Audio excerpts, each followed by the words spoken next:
Welcome back to the About Manchester podcast. This week we speak to Cem Yildiz, co-founder of What the Pitta.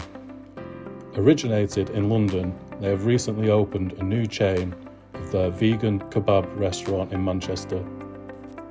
We speak to him about the origins of the restaurant and what it was like to open during the pandemic. What can people expect when they go to the site? Well, obviously they're not going to be able to go to the site for a while due to. Well, no. It is one of our biggest venues to date so far. So it's got a lot of booth seating. We're going to have a sort of vegan beer selection as ciders as well. So we want it to be like a really buzzing place where people can come and chill and hang out. Obviously, I think a lot of people know it as it used to be the El Taquero venue. That's right. We're taking that one over. So we've got seating downstairs, we've got seating upstairs. For us, we just can't wait to actually have people in the store, because that's where you really get to kind of connect with your customers. At the moment, we're sending out deliveries, but it's not the same as having them in store. You feel like the buzz, the energy of the place, and having people queue up and people come in and get their food and chat to people who've probably never tried our food but maybe followed us on social media. So for us, we just really can't wait to actually have that moment where people can actually come in and enjoy the space. And we spent a bit of time on our branding as well. So Manchester's actually going to be launched with a lot of our new branding on our boxes, on our tray papers. The store itself has like some neons around, and so I feel like it's going to be, for us, because it's our newest store, it's the one that's kind of where we want What the Pitta to be, so it's the most up to date as well. How's the pandemic been for the business generally? It has been a struggle, obviously. Luckily, as a business that had quite a strong delivery platform already, we'd been on like the Deliveroo's, the Uber Eats, the Just Eat. So we were okay. Like, obviously, in-house sales completely died off. Lunch trade died off. And obviously, our deliveries picked up slightly. Again, it's not obviously covering what it would have if people could come into stores. But I think we're doing enough, and we've got a good enough sort of customer base that I feel like we're in that sort of survival mode, I feel, as well. Like all businesses, it's like you've just got to open up as many avenues to keep the lights on, really. Keep as many staff on as you can. So I feel like we're in a good position. We did have a good delivery base already. So I'm positive, and I feel like this year we are going to come to the end of this whole Corona stuff. And I feel like by the summer, I'm sure everybody's going to be back out in the streets of Manchester. We ran a story this week about the future of city centres, and obviously where you are in Manchester is, and some of the predictions are quite, I won't say they're dire, but they're whether the footfall will come back, whether people's attitudes to going into urban centres has changed. What's your take on that? Have you got any feeling about that? Or I think, to be honest, once things are lifted, I think you can kind of tell by when it was the Eat Out to Help Out scheme. I felt like obviously people have a desire to go connect with their friends. They want to go out and about. Yeah. So I don't see the foot trade. Like, I don't feel that's going to drop. I feel like if anything, there's going to be a sudden sort of rush where people do want to get out, try new food.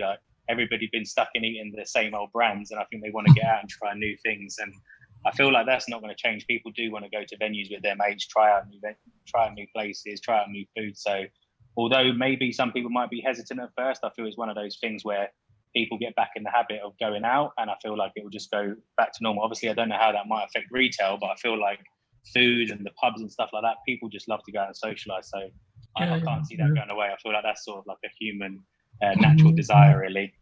Okay, tell us a little bit about the story about how the business concept, how the business concept came about. So obviously this year in August will be our 5 years of being in business. And it came around in 2016 when me and my business partner on holiday, we went to Turkey and we were just sitting on the beach, and then we were hungry. So we thought, let's go get some lunch. And then we sat down to get some food, and he got like a meat dish, like a normal Turkish meat dish. And I think I just got like a salad. And then he was like, what are you doing with a salad? And I was like, I'm trying this vegan thing out. And he was like, what's that? And I told him, like, obviously no meat products, no animal products. And then he was like, oh, fair enough. And then he had like a brain thing, and he just remembered that his uncle does a vegan kebab in Germany. He's like, oh yeah, my uncle does one of those vegan things as well. He's got a place in Germany. And then we thought, well, that's interesting. Like, obviously London's known for its kebab culture, and we thought, well, maybe that could be something that could actually work in London. And so I think like 2 weeks after we got back from that holiday, we actually flew to Germany and thought, let's try the product out. Let's see what it's like. For us, when we went there, some of the sauces were a little bit different taste compared to what, say, the UK may expect, and the chili sauce. So we kind of tweaked it a little bit, and then we thought, well, let's give this a try. Obviously, the street food scene was really popping up at the time, and we managed to find a place on Shoreditch High Street. It was like a little wooden shed. You can see it on our website from our story. And we started there really, and it was a tiny little shed. We had no experience in food. I come from a marketing background. He was a personal trainer. And so for us, it was like a brand new sort of, Right. it was something new for us. And so, but then it was like from day one, I think because it was like a vegan kebab, it kind of got a bit of attention in the media. Right. A lot of people walk past and go, what the hell is a vegan kebab? And so there was a lot of interest and curiosity. And it was sort of at the beginning of that wave of the whole vegan trend. So I feel like we couldn't have timed it any better. And I think the product spoke for itself. People enjoyed it. And we had a lot of influencers come down, sharing it on social media. Rapper JME, Sean, like this guy Sean from his blog's called Fat Gay Vegan, and he's got a massive following, and he helped us get the word out there. So it was just a lot of support really from the influencers, and obviously the product people enjoyed and people spoke about. Did you convert to vegan? Was that about the time when you converted to veganism? Yeah, so obviously for me, I think before that holiday, I think I'd been probably trying for like 2 weeks before that, and on holiday. And then where did that come from? What made you change? For me, it was in my area where I lived in Chingford. There was a new cafe that opened called the Feel Good Cafe, and there was a guy there called Idam who used to make incredible food. And I popped in there, and I'd pop in there every so often and have one of his salads, and they're amazing. And he would always tell me, like, "Oh, Jem, you need to cut down your meat intake. You got to have more veggies. You love the food. You keep coming here." And I was like, "Yeah, it's true." And I remember like one day I went there, and he was like, "He's like, oh, Jem, I've got tickets to see Dr. Michael Greger, who's got the book How Not to Die." That's what the title is. And he was like, "Oh, you should." He goes, "I got a ticket to this." And I thought, "Oh, what's this next thing he's trying to sell me on?" And then I thought, you know what? So I'll go to the actual talk. Went there, heard what he had to say, and I think for me that's what really solidified it. And then obviously, like most people, I think everybody knows they should probably be eating a lot less meat. And I think once you start educating yourself a little bit and you start watching the documentaries and Netflix ones, I feel like, and then you get on YouTube, you start experimenting and getting interested in it. And then after that, I felt like it just felt something right to me. And obviously, it was even luckier that the business kind of kept me like inspired as well, because there was more than just starting a business. I actually like the ethics behind veganism and stuff like that. Okay. Do you promote a lot of that outside of the business, or is it purely? I wouldn't say like I'm heavily like an activist or I'm putting it out there, but obviously I'm not. I feel like people will come to things when they're ready, and I feel like food especially is something where people go and eat something and then their mate tells them, "Oh, do you know that was vegan?" And they're like, "What?" And then it's suddenly, curiosity. Oh, wait, vegan food can taste good, or you can get a vegan kebab and it tastes just as nice, but you don't have that horrible heavy feeling after. And so I feel like I don't come across. I'm not that sort of person that's going to push it onto people. My friends will ask me, and they might ask me questions about it. But for me, if my business can allow people to try a vegan kebab, and that kind of opens up their curiosity to actually go and try more vegan food, then for me, that's me doing my sort of impact or getting people to try a vegan lifestyle. Okay. How long have the plans been around for Manchester? Because obviously this is your first venture north, isn't it? Well, it is a long way north where you've been established. Yeah, it's definitely our furthest venue, which is also a concern, and it's worry because you can't like literally just jump in the car or jump on the train and get there quickly. So for me, it's a bit scary. But we were initially meant to open up in July sort of time, I think it was. That was the idea. And obviously, when the lockdown happened, that was like totally put on pause. And then obviously, after such a year, we just thought, you know what, we can't keep putting this off. We do want to be in Manchester. It's a great place to be. And so we just thought like we have to just take that plunge. We knew it wasn't going to be like our normal launches. We knew it's going to be a struggle at the beginning, but we do see things eventually improving. And we just thought like we can either kind of clam up like a lot of people have had to do in terms of business, and we can kind of try take as minimal risk as possible, or we can actually continue our growth plans and kind of hope that the market sort of picks back up. And obviously we've got to see how that goes. That could have been a bad decision for us, but for us, like, we want to grow the brand. We know we've got fans out there, an audience, and we know it's a growing market in terms of vegan food. So again, we just thought, look, it's worth taking that punt, and we're either going to do it now or we're going to do it in the future, but let's not lose that opportunity, really. I'm just changing the subject slightly, well, not slightly, but I'm reading some of the stuff about you. You seem to be a man of many talents with your podcasts and video. How does that all fit in? To be honest, the podcast got put on hiatus, I think. Oh, right, okay. We'd been doing it for like over, I think, like 5-6 years, maybe longer. We had like hundreds of episodes. So we kind of like put that on the shelf for now. But that kind of inspired my sort of delve into entrepreneurship as well. And it was about sort of sharing my learnings and reading books and kind of being inspired. And I thought, while I was in that sort of mindset at the time with my business partner, he had a child, which is why the podcast kind of got shelved for a little while. Not to say that it won't come back, but it's something I really enjoyed doing, but also just sharing the knowledge that I'm learning in terms of business as a young entrepreneur. I feel like it was nice to kind of be able to share my journey from going from being employed, being self-employed with the video work, like you mentioned, and then also going into being a business owner that's now grown the Pitta into like 6 stores in just over 4 years. So it's definitely something that, like, and obviously now the business keeps me so busy, it's very hard to find time for like podcasts and maybe even picking up a book. But this is only our third. This will only be our third ever podcast. Can you give me some tips? I think the best thing about podcasts, number one, is obviously people are more open. It is more of a chit chat, and I think because it's audio, I think more people are likely to open up. I think one of the most useful things for us when we were doing the podcast is always, find the sort of niche or the angle you want to go from, but also use that network that you grow, because I do think that a podcast is one of the best networking tools out there. And it would be, you'd speak to someone, they'd be, oh, have you got anybody you'd recommend in terms of speaking about business or speaking about networking and stuff like that? So for me, the podcast was incredible for growing my network while we was doing it. And now we've had those conversations with certain people, you feel like you built up a bit of rapport that if you've got a problem and they're the specialist, they're very likely to come out and help you. Okay, that's a good tip. Thank you for that. And you've also written about what you think is the changes in the working schedule, our working lives. What that we shouldn't be working the sort of 9 to 5 thing anymore, and we should be playing out our day. Tell us a little bit more about that. So I think obviously that was from more my podcast days. It's definitely something I think. I've done my research. For me, in that sort of sense, I feel like nowadays we have so much opportunity that, especially young people, obviously you kind of get given this sort of route to success, and that's usually school, college, university. And I think nowadays we've got so much power. And right now, like me and you, I'm recording this on my phone. This is a podcast. We've created a product together suddenly today. And so I feel like because of technology, I feel like young people have the opportunity to make side hustles. Yeah, I'm not saying don't be a 9 to 5. I do think you can actually create a business, or have a job, but also create that business outside of your work after 5 p.m. when you finish.